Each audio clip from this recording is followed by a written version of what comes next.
This video is sponsored by Surfshark. A few years ago, this meme did the rounds: a hand pointing a gun, or an emoji with a hand pointing a gun, or the Despicable Me guy, or Rayman, or whoever. And the first time I saw it, I immediately recognized it from the front cover of True Crime Streets of LA, a 2003 we have GTA at home sort of video game. I recognized it not because I'm some kind of savant with a photographic memory, but more just because I happened to stare at this front cover a lot at Video Easy Dural on the way home from school, wondering what the game was actually like.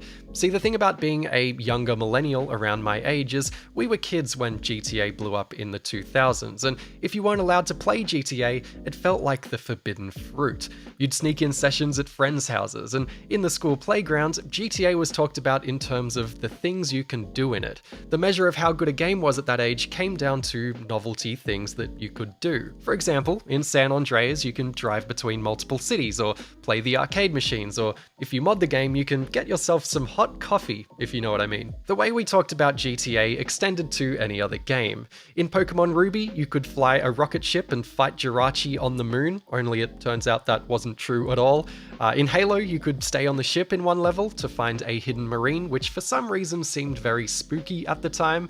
One game that excelled when it came to things you can do in it kid conversations was True Crime Streets of LA. In True Crime LA, you can choose to be good or evil and the story will change accordingly, or you can fail any mission and the story will keep going ahead without making you restart, or you can dual wield any gun in the game, or you can search random pedestrians for contraband, or you can train at a gym to upgrade your fighting skills, or you can play as Snoop Dogg, or go into bullet time, or explore a map that's many multitudes bigger than the one in San Andreas and is one-to-one mapped to real-life Los Angeles. Can you see why this game had my imagination running wild? True Crime LA was a marketer's dream, and its publisher Activision knew it, sharing all these things you can do at every opportunity in what was a big TV, magazine, and billboard flooding campaign.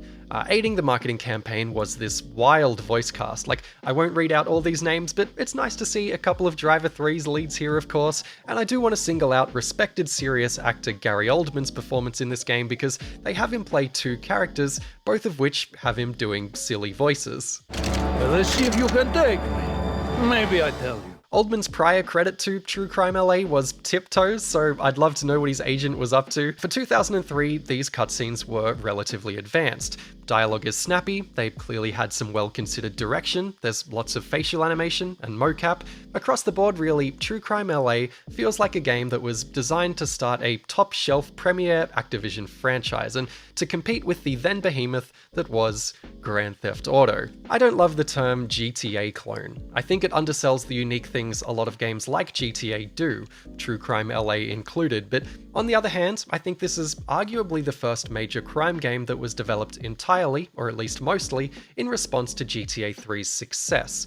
Mafia and The Getaway did come out after GTA 3, but they were in development well before it, and Jak II and The Simpsons Hit and Run also just beat True Crime LA to release, but they feel less like they're trying to compete directly with GTA, whereas this seemingly took what GTA 3 did and tried to do it better. Like, look how much bigger our map is, or look how much more in-depth our combat systems are. How all these points of difference actually work out though is a weird, wacky, and incredibly overambitious mixed bag that has me itching to put together this very video.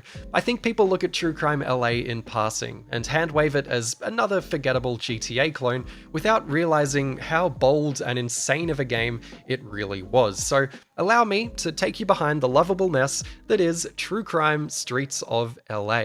But first, allow me to introduce this video's sponsor, smooth transition, Surfshark VPN. Surfshark is so seamless and easy. Like, being Australian, we tend to get shafted by streaming services, or surf shafted, if you will, in that countries overseas like the US, UK, or Japan tend to get way better and way more content and streaming platforms than we do, and Surfshark lets me simply click a button to access overseas content like Louis Theroux docos on the BBC's iPlayer, or soppy romance K-dramas in Korea, which I'm hopelessly addicted to. I've even used it in reverse, like while traveling in Denmark, I connected to an Australian server so I could watch my beloved Swans play an AFL game. Surfshark are renowned for their reliability and for helping ensure your privacy and security online. They have over 3,200 servers in over 100 countries around the world, great smooth apps and plugins for all platforms, 24/7 customer support, and a suite of other great products including Surfshark Alert, which notifies you when your personal data appears in online leaks. Where other VPNs might charge per device, Surfshark lets you use unlimited devices with just the one subscription, and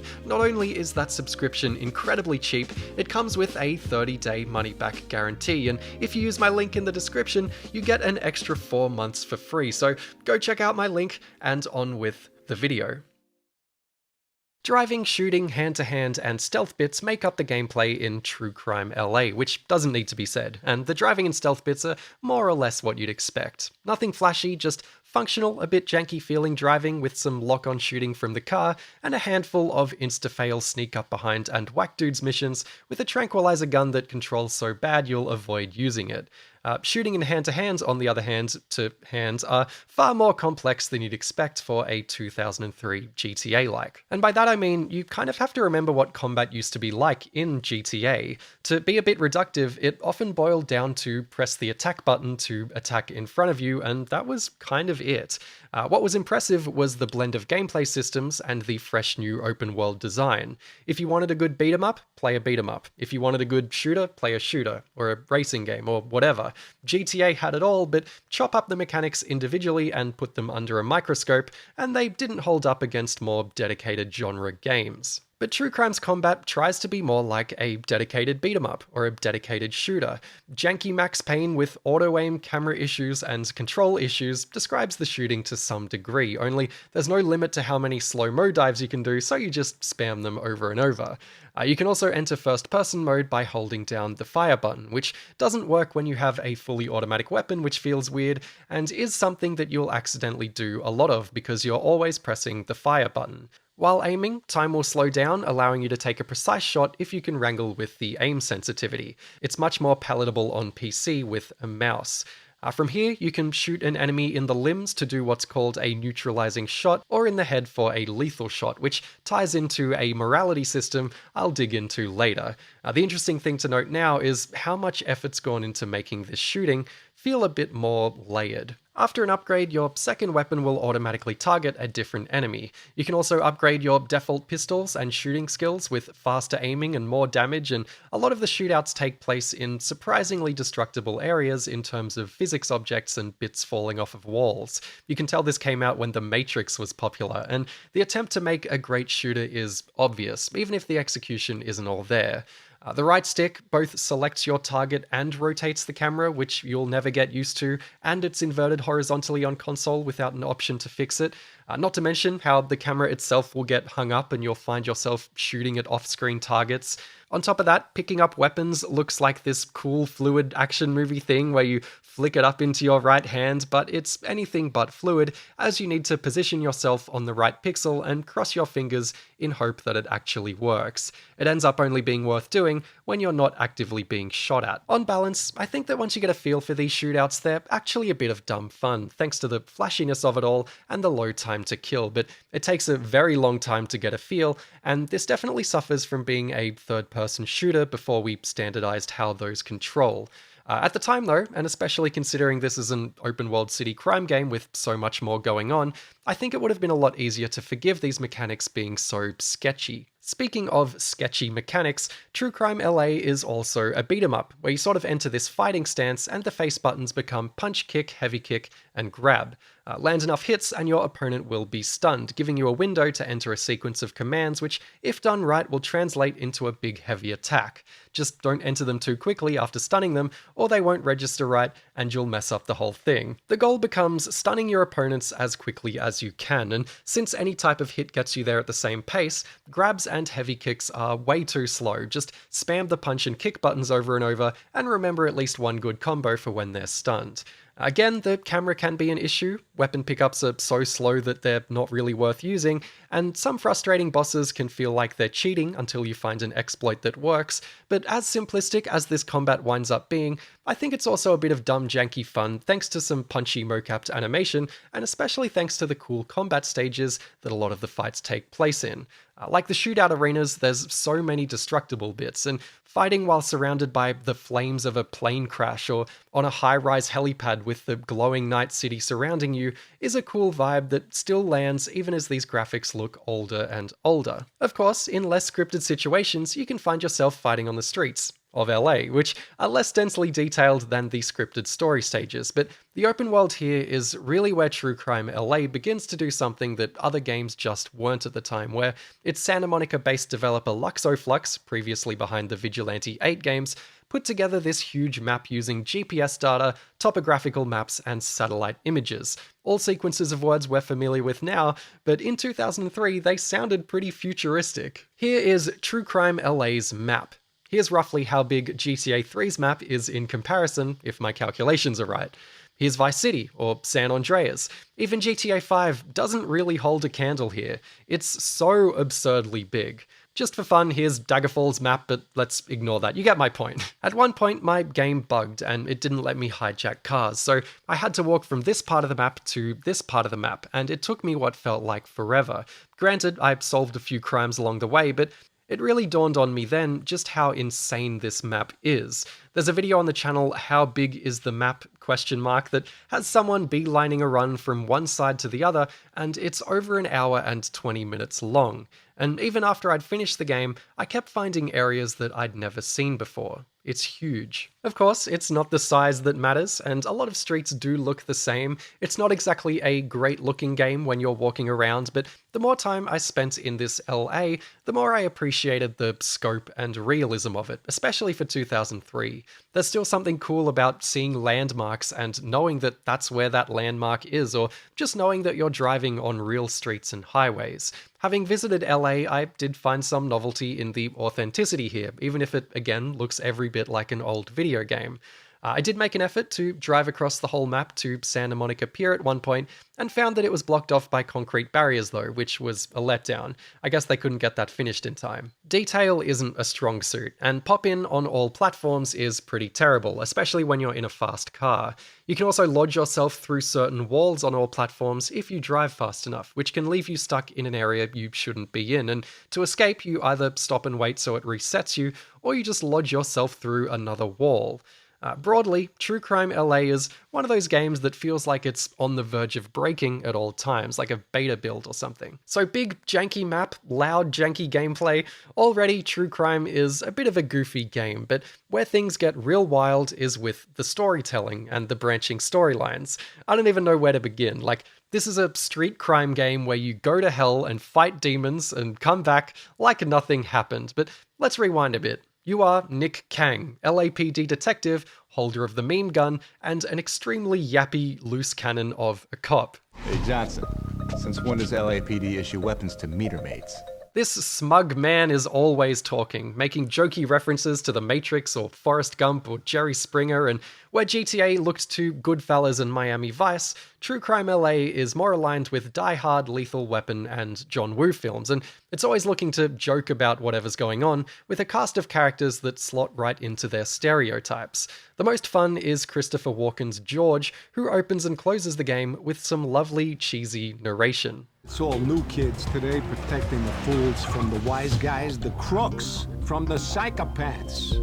Sometimes the humor is pretty dated, or maybe more than sometimes, like bad accents and lots of fighting adult workers puts this comfortably in that Y2K era crass shock humor bracket alongside MTV reality shows and Eminem, and everyone's gonna react differently to this sort of edginess, but otherwise, if you can turn a blind eye or hand wave it as dated, it does a decent enough job at maintaining a fun, corny, and tongue-in-cheek enough tone. The voice cast and a surprisingly great licensed soundtrack hold it together well, with the soundtrack being littered with well-known West Coast hip-hop, metal, and pop-punk tracks from the time that play almost all the time. This is as much a 2003 pop culture time capsule as it is an LA in 2003 time capsule. Like, even the subtitles feel like DVD subtitles. But let's get into the juicy bit, let's talk about how this game attempts to tell a branching non-linear story, because it's wild that it even tries to. So the game is broken up into individual bite-sized missions, and each mission usually has a very simple and clear objective, right? Like beat up everyone, shoot through hallways, drive within a time limit, that sort of thing. Fail to meet the objective, and you'll be hit with a menu that asks if you either want to try again or continue the story. Simple enough, but it's actually a pretty weird decision to have to make because there's no wrong answer. Either try again and get it right, or live with your failure and see how it unravels. On my first playthrough, I decided I'd continue no matter if I passed or failed. The first mission I failed was a tailing mission because I mucked around a bit hoping I could grab a faster car. Also, apparently I fell too far behind and lost who I was tailing, but they're right there, I can still see them. Anyway, I failed, and the way the game handled it was by skipping the next mission and instead starting the mission after with an angry phone call back to the station telling me I needed to get to a certain spa. If I was successful, this mission would have started with a more polite phone call telling me to get to that spa, then played out the same way. Once I got to the spa, I had to sneak through, and I messed that up too. In my defense, I reckon I could have just beat everyone up if the game let me. I then woke up in the spa showers with a bunch of henchmen trying to beat me up, if only they knew how well I can mash 2 face buttons. From there on, I made it to and beat the final mission of the episode. See, the game is broken up into episodes, and on this episode select screen, you can think of the top row as the main quest, and then these 2 bits that branch off are alternate timelines. Each episode has a handful of missions, and if you fail a mission, the game will either throw you into a later canonical mission, sometimes with an alternate cutscene that acknowledges your failure, like my driving to the spa mission, or it'll throw you in a whole new alternate mission built specifically for when you fail, like the shower mission.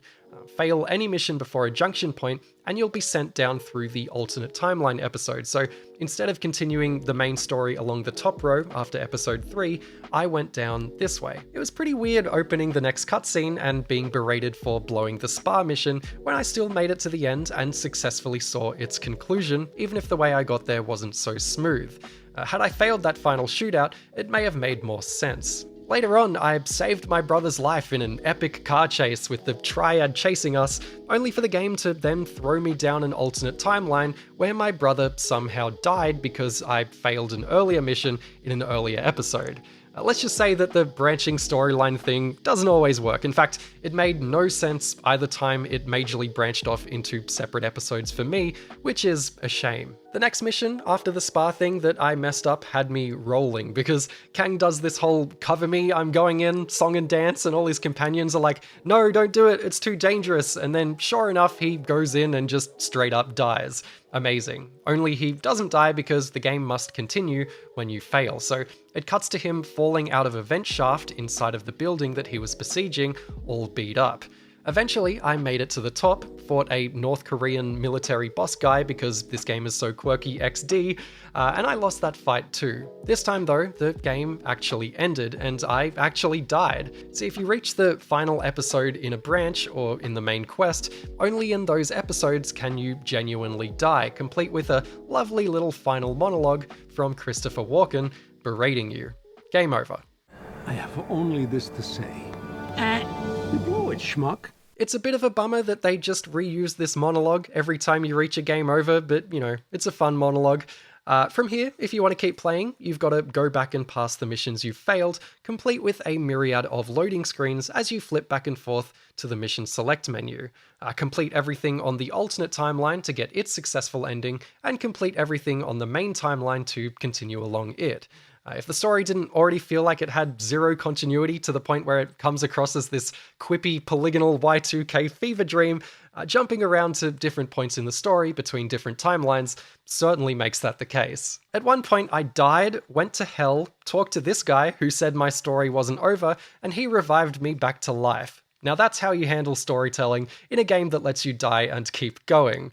Turns out that was seemingly the only foreshadowing for an episode late in the main timeline, a different timeline to where this foreshadowing happened, mind you, where you descend into the depths of hell. The episode starts like any other until midway through a fight in a kitchen, a zombie casually walks in who you can only kill by setting on fire with the stove, and before you know it, you walk into some kind of dark underground tunnel network and mow down hordes of zombies. Then after that, you're in hell fighting flaming one-eyed skulls and a giant Chinese dragon while peace sells by Megadeth plays. I can't explain it either, and it's so vague how all of it happens. You just kind of reach a door, loading screen, you're in hell now. The first time I played it, I failed the dragon boss fight by falling into the lava, which isn't a sentence that I expected to say when talking about a game called True Crime Streets of LA.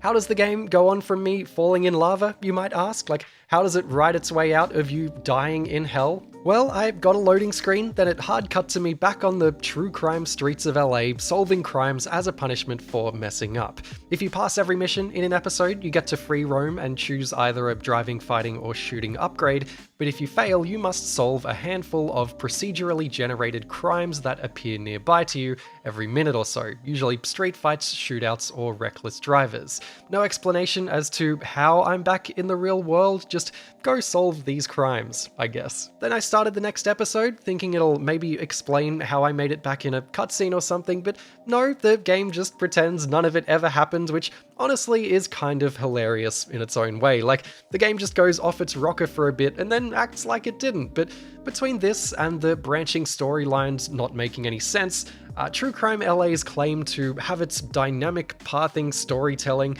was feeling shaky at best. So I thought, hey, as an experiment, what happens if I fail every single mission? Like, how well does the game handle a completely incompetent Nick Kang?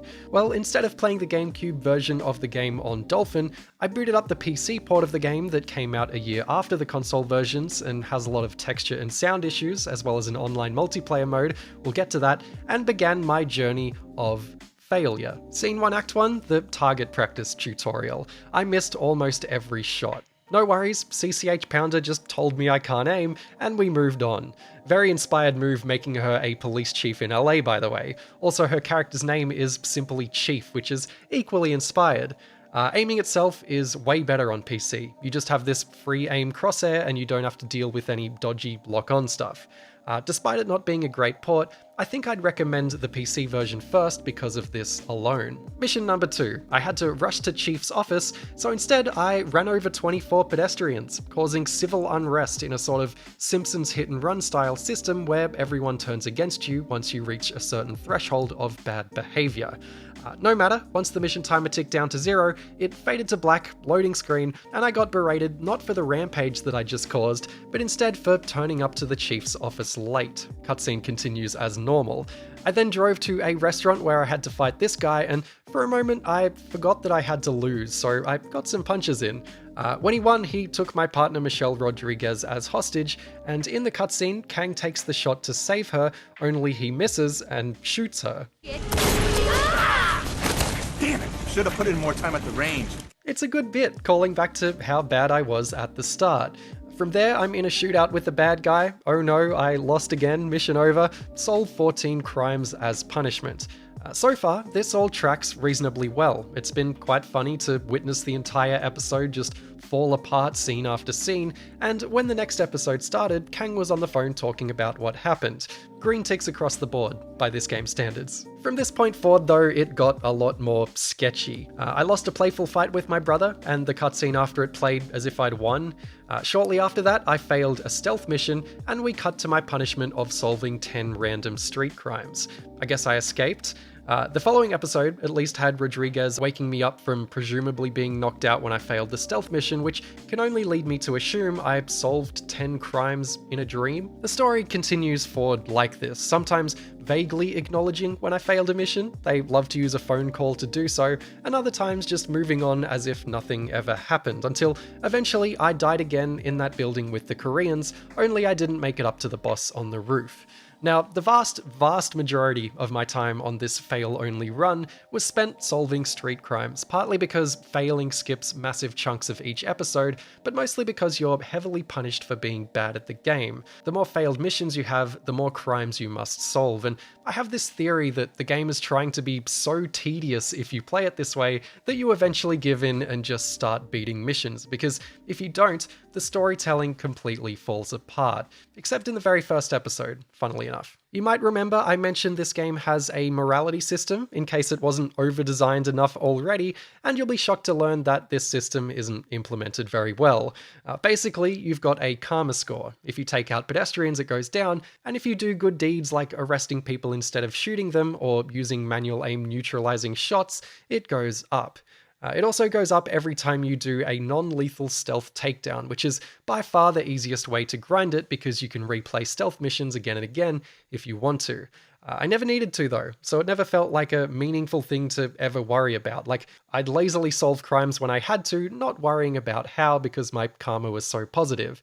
Domestic dispute on the street, I'll just run them over, I guess. You're also rewarded with separate points when you do good and deducted points when you do bad, and these points can be spent on upgrading your driving, shooting, or hand-to-hand skills, which you do by driving to certain places on the map and playing a minigame. It's a simple system that works, and it effectively discourages you from getting bad karma. The main issue with the karma system is that it barely impacts the story. You know those junction points where you have to pass every mission before you can continue along the main story? You also have to have your karma be in the positive. Beyond that, and if I'm wrong here, I'll make a note of it somewhere, but I couldn't find any evidence that the karma system affects the story in any tangible way. Like, no cutscene changes because of it or acknowledges it, like characters basically just call Kang a loose cannon no matter what you do, which, honestly, fair enough, this guy is insane. And no episodes play out differently because of it.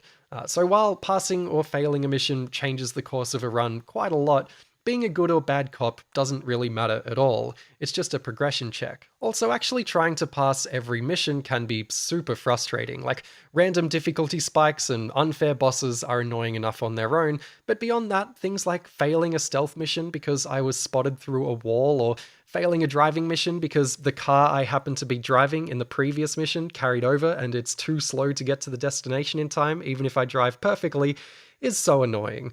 Not to mention the endless long loading screens you've got to sit through every time, especially if you want to change cars. One street racing mission I had to beat to get an upgrade, for some reason had a timer at the bottom of the screen, and as I was coming first, about to win the race, the timer hit 0 and I failed. And the game didn't let me retry to get the upgrade. Could you imagine if races worked like this in real life? Like, sorry Verstappen, you dominated the race, but you didn't make it to the end in this arbitrary amount of time, so I guess nobody won this race.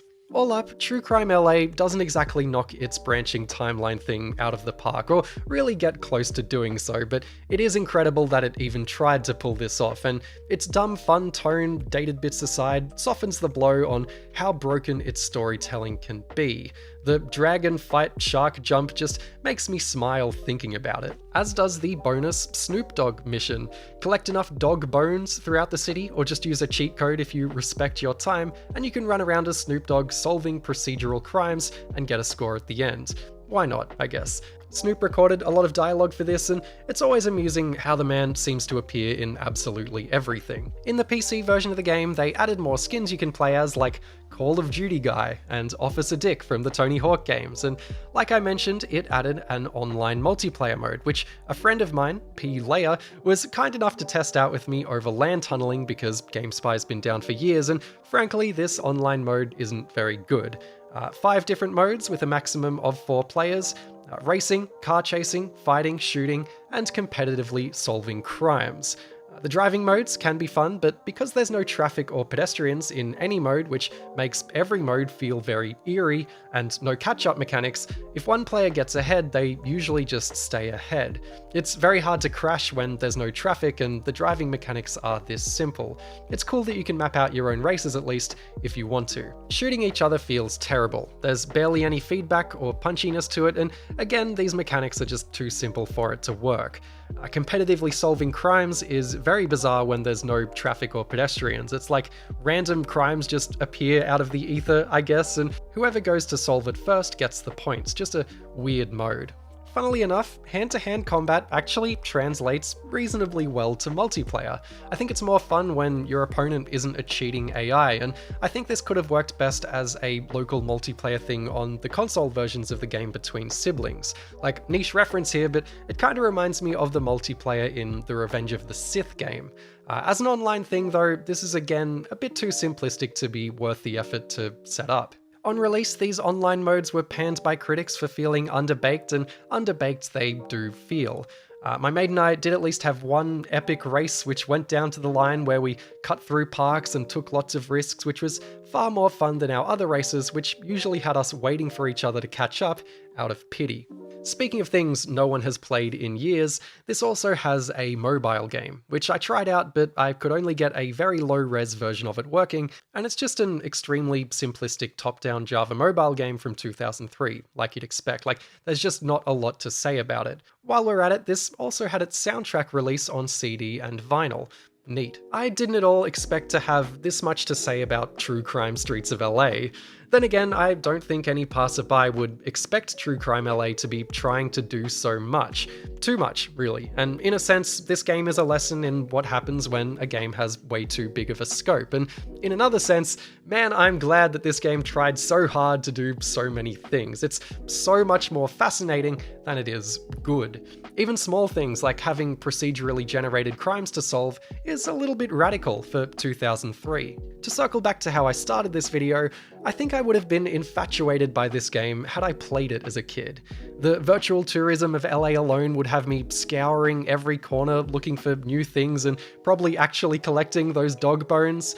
The branching storylines that don't really work, I'd have loved anyway. It would have blown me away. I could see myself playing this on repeat, trying to unlock the alternate cutscenes and missions. This could have been my GTA, and I'm sure it was GTA for a lot of kids out there. Driver 3 was my GTA.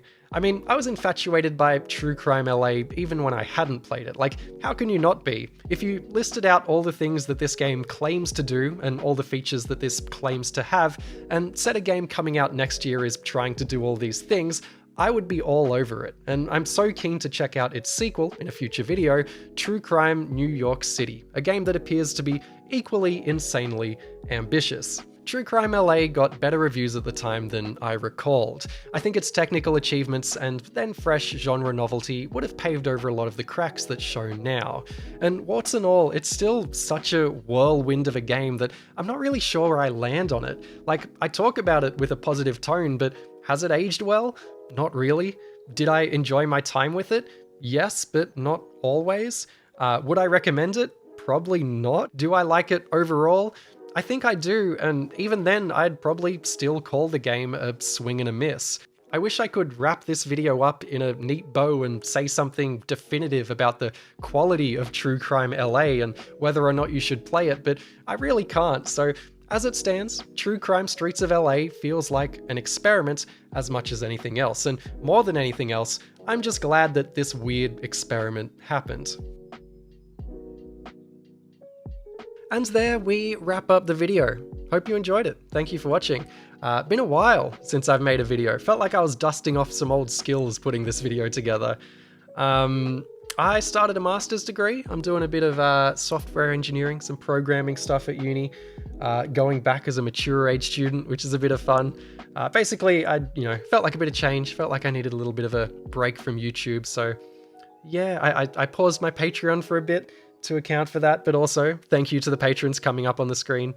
But yeah, I always want making YouTube videos to be like a fun thing for me, and if it starts to feel a bit tired, I think you can tell in the video. So I decided I'd take a break, and I needed the break, and I got to do something else for a while and focus on studying when I'm at home with spare time instead of making YouTube videos when I'm at home with spare time, which was refreshing for me. So hope you understand. And thank you for watching. Happy New Year. Merry Christmas if you celebrate. All that stuff. Take care of yourselves. New video soon, probably, hopefully. And yeah, goodbye.